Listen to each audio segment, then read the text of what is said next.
کل لال قلعہ، ہاں، نیو دہلی میں لال قلعہ نیو دہلی کے پاس ایک دھماکہ ہوا تھا، اور اچھا خاصا. اور آج اسلام آباد، وفاقی دارالحکومت اسلام آباد، کیونکہ دہلی بھارت کا دارالحکومت، وہاں پہ یہ واقعہ ہوا. اور آج اسلام آباد، وفاقی دارالحکومت پاکستان کا، یہاں ایک واقعہ ہوا ہے، اور یہ صورتحال کوئی اچھی نہیں ہے. پہلے ذرا خودکش حملے کی آپ کو بتا دوں ابتدائی رپورٹ اب تک جو آ چکی ہیں، اس کی فوٹیج بھی آ چکی ہے سامنے کہ وہ خودکش حملہ آور تھا جو کہ پھٹا ہے، اور جوڈیشل کمپلیکس یعنی کہ ہمارا جو ڈسٹرکٹ کورٹس ہیں ان کے سامنے، اور اس نے اپنے آپ کو دھماکہ سے اڑایا، اور جس کے نتیجے میں ہمارے 12 جو ہیں وہ لوگ شہید ہوئے، شہری ہمارے، اور بہت خطرناک صورتحال. اور یہ ایک طویل عرصے کے بعد وفاقی دارالحکومت میں اس طرح کا بڑا دہشت گردی کا واقعہ ہوا ہے. خودکش حملہ آور میں آپ کو بتا دوں تھوڑا سا، کیونکہ ان چیزوں کو میں کور بھی کرتا رہا ہوں، تھوڑی بہت جانکاری بھی ہے. تو خودکش حملہ آور جی اسی طریقے سے کوئی آنن فانن تیار نہیں ہو جاتا، بلکہ اس کو باقاعدہ طور پہ لوڈ کیا جاتا ہے، اور اس کے بعد پھر ایک ریکی کی جاتی ہے. ریکی کرنے کے بعد یعنی کہ پہلے ساری کا سارا وہ آبزرو کرتے ہیں، دہشت گرد جو بھی ہیں ٹولہ، اس کو وہ آبزرو کرتے ہیں کہ کہاں پہ اس کو بھیجنا ہے، اور پھر اس کو تیار کہیں اور کیا جاتا ہے. یہ نہیں ہوتا کہ وہیں گاڑی میں بیٹھ کے ہی وہ خودکش حملہ آور تیار ہو گیا، نہیں، اس کو لوڈ کیا جاتا ہے باقاعدہ طور پہ، اور وہ کسی اور جگہ پہ کیا جاتا ہے، کسی محفوظ جگہ پہ. اور یہ اچھا خاصا پروسیس ہے، خودکش جیکٹوں کا آنا اور کسی جگہ پہ پہنچ جانا، اور پھر وہاں پہ باقاعدہ طور پہ جو ہیں وہاں پہ خودکش حملہ آور کو تیار کرنا، لوڈ کرنا، اور لوڈ کر کے پھر اس کو منزل مقصود تک پہنچانا. یہ ایک پروسیس ہے، لمبا پروسیس ہے. اور اس دوران ہماری جو فورسز ہیں، ہمارے سیکورٹی ادارے ہیں جتنے بھی، سول ملٹری، سب کے سب وہ ان چیزوں کو مانیٹر کر رہے ہوتے ہیں. اور کیونکہ آج کل میں دیکھ رہا تھا نیکٹا آج کل بہت زیادہ میسج، پبلک سروس میسج مختلف لوگوں کے ریکارڈ کروا کے وہ میسج کر رہا ہے، سوشل میڈیا پہ باقاعدہ طور پہ چلاتا ہے، اور اچھی چیز ہے، بہت اچھی چیز ہے. لیکن تو نیکٹا نے کو چاہیے تھا کہ اس معاملے میں کیا اس نے کوئی الرٹ جاری کیا تھا، اور کیا ہماری اسلام آباد پولیس نے کوئی الرٹ جاری کیا تھا، اور کیا ہماری اسپیشل برانچ نے کوئی الرٹ جاری کیا تھا، کیا ہمارے سول ملٹری انٹیلیجنس اداروں نے کوئی الرٹ جاری کیا تھا، اور یہ ساری صورتحال پہ نظر رکھی ہوئی تھی، یا پھر ان سب کا مطمع نظر وہ ایک ہی تھا، اور وہ ہے پولیٹیکل وکٹمائزیشن، سیاسی انتقام کا نشانہ بنانا اپنے سیاسی مخالفین کو، اور سیاسی مخالفین کے ساتھ ساتھ اپنے صحافیوں کو اور جوڈیشری کو، جو اس وقت اللہ تللے لگے ہوئے ہیں پاکستان میں. اس وقت پاکستان کی جو پریورٹی ہے، میں بار بار جس بات پہ ہم دکھ کا اظہار کرتے ہیں، افسوس کا اظہار کرتے ہیں، اور اس کے بعد پھر ہمیں لتاڑا بھی جاتا ہے، اور ہمیں کہا جاتا ہے کہ جناب یہ بہت ہی کوئی خطرناک کام ہم کر رہے ہیں. تو اس پہ بھی جو صورتحال ہے یہ کوئی اچھی چیز نہیں ہے. یہ معاملہ جو ہے وہ اتنا اچھا نہیں ہے. بجائے اس کے کہ تعمیری تنقید کو سنا جائے، وہ سنا نہیں جاتا، بلکہ معاملہ جو ہے وہ بہت ہی خطرناک حد تک اب پھیل چکا ہے. ہم اسی کا رونا روتے ہیں کہ ہمارے جو سیکورٹی ادارے ہیں، سول ملٹری، سارے کے سارے، اور خاص طور پہ ملٹری کے ادارے، ان سب کی ذمہ داری ہے. اور اس وقت ہمارے جو وزیر داخلہ ہیں محسن نقوی صاحب، ان کا کیا رول ہے؟ وہ اس وقت سینیٹر بھی ہیں، وہ اس وقت وزیر داخلہ بھی ہیں، وہ پی سی بی کے چیئرمین بھی ہیں، وہ آپ کے خصوصی ایلچی بھی ہیں، وہ غیر اعلانیہ وزیر خارجہ بھی ہیں، تو وہ جنرل صاحب کے خاص ہیں. تو یہ ساری ٹوپیاں اس ایک شخص کے اوپر چڑھائی ہوئی ہیں. اس کے بعد ان کے نیچے لگائے ہوئے ہیں دلال چودھری صاحب، وزیر مملکت داخلہ جو ہیں، ان کو لگایا ہوا ہے. اور پھر باقاعدہ طور پہ تقسیم ہوئی تھی، کیونکہ اختلاف ہو گیا تھا مریم صاحبہ میں اور محسن نقوی صاحب میں. تو پھر اس اختلاف کو دور کرنے کے لیے شہباز شریف صاحب بھی اس میں شامل تھے، اور انہوں نے مریم صاحبہ کو پھر آگے کیا تھا، کیونکہ مریم صاحبہ بات کر لیتی ہیں اور ان کو کوئی کچھ کہتا بھی نہیں. لہٰذا اس کے بعد پھر دلال چودھری صاحب جو ہے وہ آئے تھے، اور اب وزارت داخلہ بھی 2 ہونہار لوگوں کے پاس ہے. اور آج یہ خودکش دھماکہ جو ہوا ہے، کیونکہ ایک طویل عرصے کے بعد اتنا زیادہ بڑا، کیونکہ 12 ہمارے جو ہیں شہید ہوئے ہیں اور شہری، اور اس کے ساتھ 27 کے قریب زخمی ہیں، اور یہ غیر معمولی تھا، اور خدا نہ خواستہ اس کا ٹارگٹ، کیونکہ اس وقت بھی یہ کوئی چھوٹا دھماکہ نہیں ہے، بہت بڑا ہے۔ اس کے بعد اس کا ٹارگٹ کیا تھا؟ کیونکہ اس کو لانچ کیا گیا، پھر اس کے پیچھے ایک اور بات بتا دوں، خودکش حملہ آور کے پیچھے ایک ہینڈلر ہوتا ہے جو پیچھے سے اس کو کنٹرول بھی کر رہا ہوتا ہے، تاکہ اگر وہ خود نہ پھٹ سکے، یہ میں آپ کو بتا رہا ہوں کہ اگر وہ خود نہ پھٹ سکے تو پیچھے جو ہے اس کے پاس بھی وہ ایک پیچھے ہوتا ہے، وہ ریموٹ ہوتا ہے، وہ اس کو اڑا دیتا ہے تاکہ یہ پکڑا نہ جائے، کنفیوز ہو جائے تو پکڑا نہ جائے، زندہ نہ پکڑا جائے، تو پیچھے ایک اور ہوتا ہے وہ دباتے ہیں۔ تو اس طریقے سے یہ ایک پورے کا پورا ہے، کیونکہ ہم نے اسلام آباد میں نے بہت سارے خودکش دھماکے، خودکش حملے جو ہیں وہ کور کیے ہوئے ہیں، اور ہم نے لاشیں اٹھائی ہوئی ہیں، اور ایک نہیں، دو نہیں، 25 لاشیں، 30 لاشیں جو ہیں وہ ہم نے لوتھڑے اٹھائے ہوئے ہیں، اور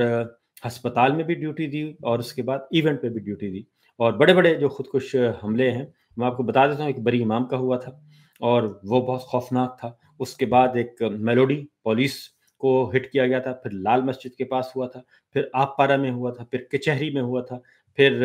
ایک ایمبیسی تھی غیر ملکی، اس پہ ہوا تھا۔ یہ سارے کے سارے ہم نے خود بنفس نفیس کور کیے ہوئے ہیں، اور ہم بھی کئی ایسے واقعات میں ہم بھی بال بال بچے ہیں، کیونکہ وقت کا بہت کم رہ جاتا تھا، اللہ تعالیٰ نے بچانا ہے، تو ایک ٹائمنگز کے حوالے سے کہیں ہم پہلے وہاں سے نکل آئے، کہیں ہم وہاں پہ بعد میں لیٹ پہنچے، تو یہ بھی ہوا۔ تو اس لیے یہ ایک واقعہ ہے، اور یہ خاص 100% فیلئر ہے، ناکامی ہے، اور ہمارے سیکورٹی اداروں کی، اور جو اسلام آباد پولیس ہے، وہ آج آئی ٹی صاحب کھڑے تھے ہاتھ باندھ کر، تو ان کو اس وقت کیونکہ ان کے جب پولیس کو، آپ سیکورٹی اداروں کو پولیٹیکل وکٹمائزیشن پہ لگا دیں اور ایک اس کو پولیٹیکل ایجنڈا دے دیں، خواہ وہ اسلام آباد پولیس ہے، خواہ وہ پنجاب پولیس ہے، کشمیر میں ہم نے دیکھا کس طریقے سے لوگوں کو بھونا گیا، اور ہم نے 26 نومبر پچھلے سال دیکھا، اس کے بعد مرید کے میں دیکھا، پھر ہم نے 9 مئی کے واقعات دیکھے، یہ سارے واقعات ہمارے سامنے ہیں، اور وہاں پہ آپ نے اس ساری معلومات جو ہیں، ساری معلومات اس وقت ایک میں آپ کو بتا دوں، کیونکہ یہ کیوں دہشت گردی پھیل رہی ہے، یہ اس لیے پھیل رہی ہے کہ سارے اداروں کو اس کام پہ لگا دیا گیا ہے کہ آپ نے پاکستان تحریک انصاف کو اور اپوزیشن کو ان کی ساری انفارمیشن کلیکٹ کرنی ہے، ان کے پیچھے لگ جائیں۔ محمود خان اچھوی صاحب کیا کر رہے ہیں، راجہ عباس صاحب کیا کر رہے ہیں، اسد کیسر صاحب کیا کر رہے ہیں، اور آپ کے سہیل افریدی صاحب کیا کر رہے ہیں، ان کی کابینہ کے وزیر کیا کر رہے ہیں، فلاں صحافی کیا کر رہا ہے، فلاں جج کیا کر رہا ہے، ججوں کے پیچھے لگ جائیں، چیمبرز میں گھس جائیں، ان کے گھروں میں گھس جائیں، یہ سارے کے سارے کام کیے جا رہے ہیں۔ صحافیوں کا پیچھا کریں اور دیکھیں، اور یہ سارے کا سارا شیخ رشید صاحب کیا کر رہے ہیں، ان کا پیچھا کریں، جناب سلمان اکرم راجہ صاحب کس کا پیچھا کر رہے ہیں، ان کا پیچھا کریں، وہ کیا کر رہے ہیں، پھر ہمارے ہی ان سب کے ٹیلی فون ٹیپ کیے جاتے ہیں، اور ان کی ٹیپنگ کی جاتی ہے، ان کی جاسوسی کی جاتی ہے، تو آپ کا ایجنڈا جو ہے وہ پولیٹیکل وکٹمائزیشن کا ہے، اور اس سارے کے سارے معاملات کو اس طرف لگایا ہوا ہے، اور جبکہ دوسری جانب آپ کا جو دہشت گرد ہے وہ آپ کے گھر تک پہنچ چکا ہے۔ وفاقی دارالحکومت میں دہشت گردی کا واقعہ یہ آپ سب لوگوں کی ناکامی ہے، اور جبکہ پاکستان کو دہشت گردی سے پاک کر دیا گیا تھا، ضرب عضب کے بعد، رد الفساد کے بعد، سوات آپریشن کے بعد، باقاعدہ طور پہ پاکستان رول ماڈل تھا، اور پاکستان کی سیکورٹی فورسز نے جو کیا، آپ 100 اختلافات کر سکتے ہیں جنرل قیانی صاحب کے ساتھ، جنرل راحیل شریف صاحب کے ساتھ، اور جنرل باجوہ کے پہلے 3 سال جو ہیں اس میں یہ سارے کا سارا معاملہ جو ہے، جنرل قیانی کے 6 سال، راحیل شریف صاحب کے 3 سال، جنرل باجوہ کے پہلے 3 سال، اس میں جب ان کا پولیٹیکل ایجنڈا نہیں تھا، تو یہ رول ماڈل تھا ایک ہمارا، جو دہشت گردی سے ہم نے پاک کیا تھا اپنے وطن کو، اور اس میں 1 لاکھ جانیں ہماری شہید ہوئی تھیں، اور اس میں ہمارے اسکول ٹیچر بھی تھے، صحافی بھی تھے، اور ہماری سول سروس کے لوگ بھی تھے، ہمارے تحصیلدار بھی تھے، نیب تحصیلدار بھی تھے، اس میں ہمارے سیاسی رہنما تھے، سیاسی رہنماؤں کے بچے تھے، پولیس تھی، انٹیلیجنس بیورو، ISI، MI، اور سب کے سب اساتذہ سے لے کر سب کے سب یہ تھے، اور ہمارے APS کے بچے تھے، آرمی پبلک اسکول کے بچے، وہ بھی شامل تھے۔ تو یہ سب کچھ ایک طویل جدوجہد کے بعد یہ ہم نے جو پرائی جنگ اپنے کھاتے میں ڈالی تھی، اس دہشت گردی کے خلاف جنگ میں، اس کا ہم نے خمیازہ بھگتا تھا اور ہم نے سب چیزوں کو پاک صاف کیا تھا۔ لیکن اب جو ہے پچھلے جنرل باجوہ کے آخری 3 سال اور اس کے بعد جناب جنرل عاصم منیب صاحب کے یہ 3 سال، یہ خالصتاً وہ رجیم چینج آپریشن کا پروجیکٹ کرتے رہے پورا، اور جنرل عاصم منیب صاحب جو ہیں وہ اپنے کام پہ لگے ہوئے ہیں اور ان کے پورے 3 سال ہو گئے ہیں۔ پوری پارلیمان، پوری حکومت، سارے کے سارے ادارے اس پہ لگے ہوئے ہیں کہ مجھے استثناء چاہیے اور مجھے کوئی نہ پوچھے، میں بادشاہ سلامت ہوں، میں امیر المومنین ہوں، میں خلیفۃ المسلمین ہوں، مجھے کوئی نہ پوچھے۔ یہ سب کچھ کیا جا رہا ہے، اور آج بھیگی بلی بنے ہوئے تھے وہاں پہ جناب محسن نقوی صاحب بھی اور آئی جی اسلام آباد بھی۔ یہ وہی آئی جی اسلام آباد ہیں جو کچھ عرصہ پہلے مرید کے میں ویلڈن ویلڈن ویلڈن کے نعرے لگا رہے تھے اور اپنے جوانوں کو شاباش دے رہے تھے کہ بہت اچھا کیا آپ نے، شہریوں کو، سیاسی کارکنوں کو کس طریقے سے آپ نے مارا ہے۔ تو یہ جو چیزیں ہیں، ان تلخ حقیقتوں کو سمجھنا چاہیے۔ اب ایک اور خبر آپ کے ساتھ، کیونکہ اسی حوالے سے پھر آگے میں آپ کو لے کے چلتا ہوں یہ سارے معاملات کی طرف جو ہمارے پولیٹیکل ڈیولپمنٹس ہو رہی ہیں۔ پھر جناب ایک اور بات ہوتی ہے، عرفان صدیقی صاحب اللہ تعالیٰ کو پیارے ہو گئے اور ہر کسی نے جانا ہے کل نفس ذائقۃ الموت، ہر نفس نے موت کا مزہ چکھنا ہے اور ہر شخص نے اللہ تعالیٰ کے حضور پیش ہونا ہے، میں نے بھی اور ہم سب نے بھی۔ تو عرفان صدیقی صاحب بہت پرانا تعلق تھا میرا ان سے، بہت احترام کا تعلق تھا، استاد محترم میں کہتا تھا اور ان کو، اور ایک طویل عرصے سے تقریباً آلموسٹ اگر آج 25 سال سے، 2000 سے جب سے میں اسلام آباد آیا تب سے ان سے ایک اچھی شناسائی تھی، اچھی سلام دعا تھی اور ایک احترام کا تعلق ہے۔ جب وہ ان کو گرفتار کیا گیا تھا عمران خان صاحب کے زمانے میں، اس وقت بھی ہم نے ان کے خلاف آواز بلند کی اور ان کا شکریہ کا مجھے فون کال بھی آئی تھی۔ یہ ہمارا ایک تعلق تھا اور صورتحال یہ تھی۔ تو کل ان کی وفات ہوئی ہے اور کچھ باتیں میں کر چکا ہوں، لیکن اب جو سوشل میڈیا پہ اب ایک بحث چل رہی ہے اور بہت ساری چیزیں کہ جناب آپ وہ فلاں نے یہ کہہ دیا، فلاں نے سخت ٹویٹ کر دیا، اور اس کے بعد جو ہے ہمارے اس وقت جو نون لیگ اور ہماری حکومت اور سے جڑے ہوئے جو ہمارے دانشور ہیں، وہ اس پہ بہت زیادہ جذباتی ہو رہے ہیں اور اس کو اگین اس پولیٹیکل ایجنڈے کے تحت کوئی عرفان صدیقی صاحب سے ان کی کوئی ہمدردی نہیں ہے، میں آپ کو بتا دوں کوئی ہمدردی نہیں ہے، صرف وہ اس کو جان بوجھ کے اس کو رگید رہے ہیں۔ تو کل ہوا یہ خود متنازع عرفان صدیقی صاحب کی وفات کو متنازع خود انہوں نے بنایا۔ پہلے مسلم لیگ نواز کے رہنماؤں نے کہا کہ عرفان صدیقی صاحب وینٹیلیٹر پہ ہیں اور شدید علیل ہیں، اور یہ کسی نے ان سے پوچھا نہیں تھا بلکہ انہوں نے خود بتایا، اور سوشل میڈیا پہ ان کے ٹویٹس موجود ہیں وفاقی وزراء کے۔ اور جب ایک ہمارے اسرار راجپوت صاحب ہیں، انہوں نے راولپنڈی سے خبر دے دی کہ عرفان صدیقی صاحب وفات پا گئے ہیں، اور جب یہ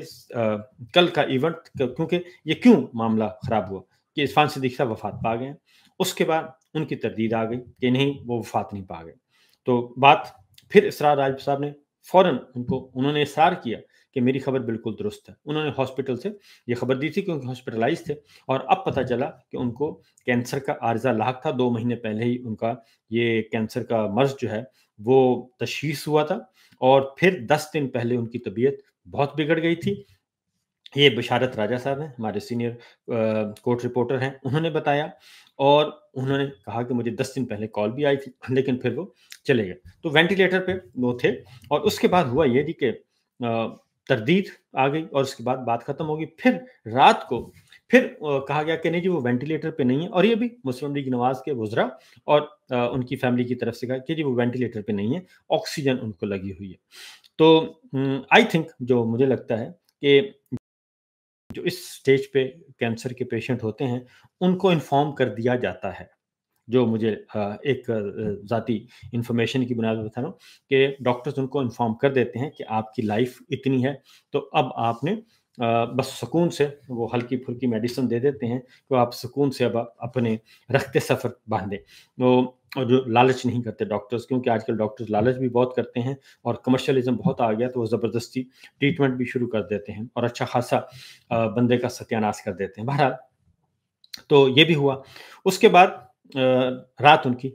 وفات کی خبر آ گئی اور بات ختم ہو گئی۔ اس کے بعد وہ سوشل میڈیا پہ ایک بحث چل رہی ہے، تو ان کے پرانے جو ٹویٹس ہیں، جو ان کی گفتگو ہے، وہ ریپروڈیوس ہو رہی ہے عرفان صدیقی صاحب کی۔ تو میں بھی ان پہ تنقید کرتا رہا ہوں جب وہ زندہ سلامت تھے، اور ان کو کہتا رہا کہ کیونکہ آخری جس سٹیج پہ وہ پہنچ گئے تھے، یعنی کہ وہ ایک درس و تدریس سے ان کا تعلق تھا، ٹیچر تھے، اور وہاں سے انہوں نے اپنا کیا، پھر کالم نویس بہت اچھے تھے، زبردست تھے لکھاری، اور اس کے بعد انہوں نے کتابیں بھی لکھی، بڑے سافٹ سپوکن تھے، میں آپ کو پورے کہہ دوں سافٹ سپوکن تھے، نرم خو جنہیں کہتے ہیں۔ اس کے بعد کبھی بھی وہ تلخ گفتگو نہیں کرتے تھے، تو یہ ہے۔ اور اس کے بعد پھر جو آخری انہوں نے پھر وہ مشیر بھی بنے، اب وہ سینیٹر تھے، وہ نواز شریف صاحب کے بھی بہت قریب تھے اور وہ جن عاصم ملک صاحب کے بھی بہت قریب تھے۔ ان دونوں کے درمیان وہ برج کا کام بھی کرتے تھے، رابطہ کار بھی تھے، سارے پیغام رسانی ہر چیز وہ بھی یہ کرتے تھے۔ تو لیکن جو آخری انہوں نے اپنے کہہ لیں 6 ماہ کہہ لیں، 8 مہینے کہہ لیں، سال کہہ لیں، آخری 6-8 مہینے میں انہوں نے بہت سخت موقف اختیار کیا، بہت ہی بے رحم قسم کا وہ گفتگو کرتے تھے، اتنے سافٹ سپوکن ہونے کے باوجود بہت زیادہ تلخ گفتگو، ان کے گفتگو میں تلخی بہت ہوتی تھی، خواہ وہ 9 مئی کا واقعہ ہے، خواہ وہ 26 نومبر کا واقعہ ہے، خواہ وہ 8 فروری 2024 کا الیکشن ہے، خواہ وہ عمران خان اور پولیٹیکل وکٹمائزیشن ہے، سیاسی انتقام ہے، اس سارے عمل میں پھر یہ کشمیر کا معاملہ، یہ ساری جو اس وقت چل رہی ہے رجیم چینج آپریشن کے بعد جو فسطائیت برپا کی گئی، اس میں عرفان صدیقی صاحب مرحوم کا اللہ تعالیٰ ان کو جنت الفردوس میں جگہ دے، ان کے لیے آسانیاں پیدا کرے، اور ان کے لیے ہم دعا کرتے ہیں ایک بینگ اے مسلم، اور ان کے لیے ہم دعا گو ہیں۔ لیکن انہوں نے جو گفتگو کی وہ بہت تلخ تھی، اور جس کی وجہ سے کیونکہ عمر کے آخری حصے میں انسان کو ایسی گفتگو نہیں کرنی چاہیے، ایون جوانی میں بھی نہیں کرنی چاہیے، چلیں جوانی میں انسان ذرا تھوڑا سا ہوتا ہے جوشیلا، لیکن اس عمر میں جب ٹھہراؤ آ گیا ہے اور آپ اپنی عمر کی آخری اننگز کھیل رہے ہیں اور ایک ایلڈر کے طور پہ آپ کو سب دیکھتے ہیں، تو ایسے موقع پہ یہ کام نہیں کرنا چاہیے تھا۔ آخری دفعہ میرا ان کے ساتھ انٹریکشن ہوا تھا جب ہمیں یہ رجیم چینج آپریشن کے بعد جب صحافیوں کے خلاف مقدمات شروع ہوئے اور شہید ارشد شریف صاحب کو دھمکیاں ملنا شروع ہوئیں، عمران ریاض کو دھمکیاں ملنا شروع ہوئیں، مجھ پہ کئی مقدمات درج ہو گئے، تو اس وقت اسٹینڈنگ کمیٹی، قائمہ کمیٹی برائے اطلاعات و نشریات تھی سینٹ کی، اور یہ 2022 کی بات کر رہا ہوں۔ تو اس وقت پھر ارشد شریف اور عمران ریاض اس کمیٹی میں اپیئر ہوئے، عرفان صدیقی صاحب بھی اس کمیٹی کے ممبر تھے، تو میں ویڈیو لنک سے بیرون ملک سے ویڈیو لنک سے تھا۔ اس وقت ابھی اتنی فسطائیت وہ والی نہیں تھی، کیونکہ پاکستان تحریک انصاف کی جو قائمہ کمیٹیاں ہیں اور وہ سینٹ ہے وہ برقرار تھا، اور وہاں پہ فیصل جاوید صاحب تھے، سینیٹر فیصل جاوید قائمہ کمیٹی انفارمیشن کے سینٹ کے وہ چیئرمین تھے، لہذا انہوں نے اجلاس بلا لیا، اور انہوں نے شہید ارشد شریف کو بھی بلا لیا، عمران ریاض صاحب کو بھی بلا لیا، اور مجھے ویڈیو لنک سے لے لیا، تو عرفان صدیقی صاحب بھی اس کمیٹی کے ممبر تھے۔ تو اس میں نے باقاعدہ طور پہ اس وقت بھی سب کی موجودگی میں میں نے بتا دیا کہ آنے والے دنوں میں یہ کچھ ہوگا، اور شہید ارشد شریف صاحب کو بھی بتایا کہ آپ کو بھی خطرہ ہے، عمران ریاض صاحب کو بتایا ان کو بھی خطرہ ہے، یہ سارا کچھ بتایا، اور آنے والے دنوں میں نے عرفان صدیقی صاحب کو بھی بتایا کہ آنے والے دنوں میں یہ بہت ایک پرلے درجے کی فسطائیت برپا ہونے لگی ہے، اور اس لیے آپ سب کو مل کر یہ کام کرنا چاہیے اور آواز بلند کرنی چاہیے۔ یہ میرا آخری ان کے ساتھ ایک مکالمہ جو کہتے ہیں عرفان صدیقی صاحب کے ساتھ مخاطب ہوئے تھے، تو وہ اس وقت عرفان صدیقی صاحب ایجنڈے پہ لے کے آئے تھے، کوئی ریڈیو پاکستان میں کوئی پرانا درخت تھا وہ کاٹا جا، پرانے درخت تھے کوئی 100 سال کے پرانے، وہ کاٹے جا رہے تھے، تو اس کے خلاف آئے تھے۔ تو میں نے ان کو کہا تھا کہ آپ درختوں کی بات کر رہے ہیں، یہاں پہ جو سیاست دان ہیں 70 سال والے وہ سب نشانے پر ہیں، اور ان کی فصل بھی کاٹنے کی تیاریاں کی جا رہی ہیں، آپ اس طرف توجہ دیں۔ تو یہ سارا واقعہ جو ہے بات میں ریکارڈ پہ لے کے آ رہا ہوں، اتنا زیادہ اچھا تعلق تھا۔ اب چونکہ یہ جو ہمارے ہیں جڑے ہوئے ہمارے حکومتی دانشور، اور وہ بہت زیادہ اس تکلیف میں مبتلا ہیں، تو میں صرف یہ کہوں گا کہ جناب بات یہ ہے کہ ہم سب کو یہ چاہیے کہ اپنے جو پولیٹیکل سیاسی اختلافات ہیں اور صحافتی اختلافات ہیں، نظریاتی اختلافات ہیں، اس کو ہم نہ لے کے جائیں اس حد تک کہ ہم لاشوں کی تصدیق کریں، کیونکہ شہید عرش شریف کا جب ڈیڈ باڈی آئی تھی، اور اس کے پہلے تو جب شہید شہادت کی خبر آئی تب مذاق اڑایا گیا، اس کے بعد جب اس کی ڈیڈ باڈی آئی تب مذاق جست خاکی آیا، اس کا مذاق اڑایا گیا، اور پھر 26 نومبر کے جو شہداء تھے ان کا مذاق اڑایا گیا، پھر مرید کے جو سیاسی کارکن شہداء تھے ان کا کوئی قصور نہیں تھا، ان کی لیڈرشپ سے آپ سے 100 اختلافات ہو سکتے ہیں، وہ سیاسی کارکن تھے، ان کا مذاق اڑایا گیا، پھر آزاد کشمیر کے جو تھے ان کا مذاق اڑایا گیا، اور اس کے بعد پھر 9 مئی فالس فلیگ آپریشن کو مسلط کرنے کی کوشش کی گئی۔ جب یہ ساری باتیں آپ کریں گے تو پھر یہ تلخیاں اسی حد تک بڑھیں گی، اور یہ نہیں ہو سکتا اب کہ آپ یہ شہداء ان شہداء کا آپ مذاق اڑائیں، اور ان میتوں کا آپ مذاق اڑائیں، اور ان ماؤں بہنوں بیٹیوں کا مذاق اڑائیں، اور آپ کہیں کہ آپ دودھ کے دھلے ہوئے ہیں اور آپ کو کوئی کچھ نہ کہے، یہ اب ممکن نہیں ہے۔